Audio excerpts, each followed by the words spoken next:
আসসালামু আলাইকুম। এটা ঢাকা চট্টগ্রাম হাইওয়ে। তো আমি ঢাকার উদ্দেশ্যে যাচ্ছি। এই রোডটা বরাবরই আমার কাছে ভীষণ ভালো লাগে। কজ এটার পরিবেশটা খুবই সুন্দর। আমার কাছে খুবই ভালো লাগে। এই রোডটাতে রাইড করতে আমার ভীষণ ভালো লাগে। একটা কথা আপনাদের মাঝে শেয়ার করব। আজকে আপনাদের মাঝে ছোট্ট একটা টপিক আলোচনা করব। আশা করি ইনশাআল্লাহ আপনাদের উপকারে আসবে। তো আমাদের মাঝে অনেকেই ছোটখাটো পাপ করার ক্ষেত্রে মানে কোনো এ ডান বামে কোনো দিকে দেখে না। তো বিষয়টা এরকম যে আল্লাহ রাব্বুল আলামিন সূরা জিলজালে বলেছেন, কেউ যদি অনুপরিমাণ ভালো কাজ করেন তার জন্য সে ফল পাবেন, এবং কেউ যদি অনুপরিমাণ খারাপ কাজ করেন তার জন্যও তাকে ফল ভোগ করতে হবে। সুতরাং কোনো পাপ কাজকে তুচ্ছ মনে করা যাবে না। আবার কোনো ছোট কোনো ভালো কাজকেই, একদম ছোট একটা ভালো কাজ, তবে সেটাকেও তুচ্ছ মনে করা যাবে না। আল্লাহ রাব্বুল আলামিন সূরা বাকারায় বলেছেন, তোমরা ভালো কাজের জন্য, সৎ কাজের জন্য প্রতিযোগিতা করো। রোডটা ভীষণ ফাঁকা ছিল। আমি গাড়ি মোটামুটি ভালোই টেনেছি। দেখেন অলমোস্ট আমার গাড়ির টান এখন 116, 117, 118, সরি 119, 120, 120 অব্দি টানতে পেরেছি। সামনে মানুষ চলে আসছিল। তো এইখানে আপনাদের জন্য আরেকটা বার্তা আছে যে আমরা অনেক সময় বাইক রাইড হোক, প্রাইভেট কার, যে কোনো গাড়ি যেটাই ড্রাইভ করেন না কেন, তবে বাইকার ভাইদের জন্যই বলবো, যারা বাইক রাইড করেন সেফলি রাইড করবেন। আসলে সবসময় মনে রাখবেন যে সময়ের চেয়ে জীবনের মূল্য অনেক বেশি। আর আপনি যে গতিটা তুললে নিজে কন্ট্রোল করতে পারবেন, সেই গতিটাই সর্বদা মানে তোলার চেষ্টা করবেন। ধরেন আপনি কন্ট্রোল করতে পারবেন 70-80 গতি, বাট আপনি তুলে ফেলছেন 100+, সেক্ষেত্রে কিন্তু বড় দুর্ঘটনা ঘটে যাবে। এটা কিন্তু আপনার জীবনের জন্য খুবই ক্ষতিকর।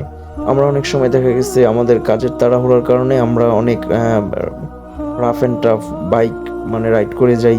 সেক্ষেত্রে দেখা গেছে আমাদের একটা দুর্ঘটনা ঘটে যেতে পারে। একটা জিনিস সবসময় মনে রাখবেন, সময় গেলে কিন্তু সময় পাওয়া যায়, বাট জীবন গেলে জীবন পাওয়া যায় না। আর সময় গেলেই বা কি, জীবন গেলে তো আর জীবন পাবেন না। ধরেন আপনি এক্সাম হলে 10 মিনিট পরে যদি যান, তাহলে হয়তো বা লেখার জন্য 10 মিনিট কম পাবেন।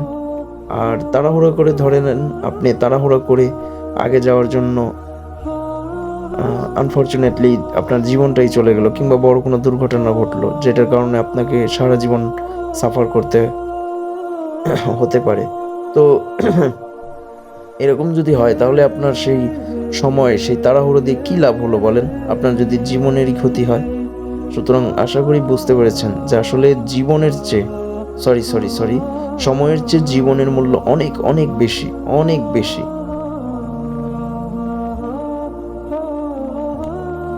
তো আপনাদের সাথে কথা বলতে বলতে অলরেডি আমি কিন্তু মেঘনা সেতুর উপরে আছি। এই গাড়িগুলো খুব স্লোলি রাইড করতেছে, যার কারণে আমার একটু প্রবলেম হইতেছে। যেহেতু সেতু, এখানে আসলে স্লো রাইড করাই বেটার। তবে এই কন্টিনটা একদম স্লো যাচ্ছে, দেখেন।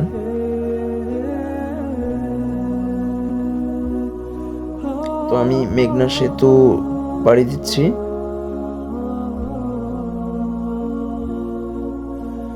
আর যে কথা বলতেছিলাম ভাই, জীবনের মূল্য দিতে শিখুন। আপনি একটা জিনিস খেয়াল রাখবেন, আপনি তাড়াহুড়ো করে যাইতেছেন, আনফরচুনেটলি যদি কোনো দুর্ঘটনা ঘটে যায়, আপনার জন্য কিন্তু বাসায় অনেকেই অপেক্ষা করতেছে, আপনার পথ চেয়ে বসে আছে। আপনার মা বাবা, আপনার স্ত্রী, সন্তান, এরকম যেই আছে বাসায়, সেই কিন্তু আপনার অপেক্ষায় আছে। সুতরাং আপনার যদি একটা দুর্ঘটনা ঘটে যায়, তার কেমন লাগবে বলেন তো? এর জন্য সব সময় জীবনকে আগে প্রায়োরিটি দিবেন। আর আমি বলছি আপনাকে, এখন আমাকে বলতে পারেন আপনি এত জোরে কি জন্য? আসলে আমার আল্লাহর রহমতে কন্ট্রোল করার আমার কাছে আমি সেটা কন্ট্রোল করতে পারবো ইনশাল্লাহ। এর জন্যই আমি একটু টেনে গিয়েছি। দেখেন দেখেন দেখেন দেখেন ভাই। যাই হোক, এগুলো নিয়ে আমি কিছু বলবো না। এই লোকেরা আসলে এরকম অনেক টাইপের, রোডে চলতে গেলে এরকম অনেক টাইপের জিনিস ফেস করা লাগে। কেউ হুট করে সামনে দিয়ে যায়, কেউ দৌড় দিতেছে, কি বলবো, এরকম অনেক ঘটনাই দেখা লাগে, অনেক ঘটনার সাক্ষী হওয়া লাগে দৈনন্দিন জীবনে রাইড করতে গেলে। আজকের মতন এখানেই শেষ দিতেছি।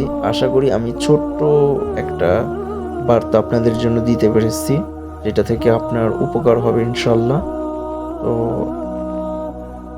সবাই ভালো থাকবেন এই কামনাই রইল, আর আমার জন্য দোয়া করবেন। আসসালামু আলাইকুম।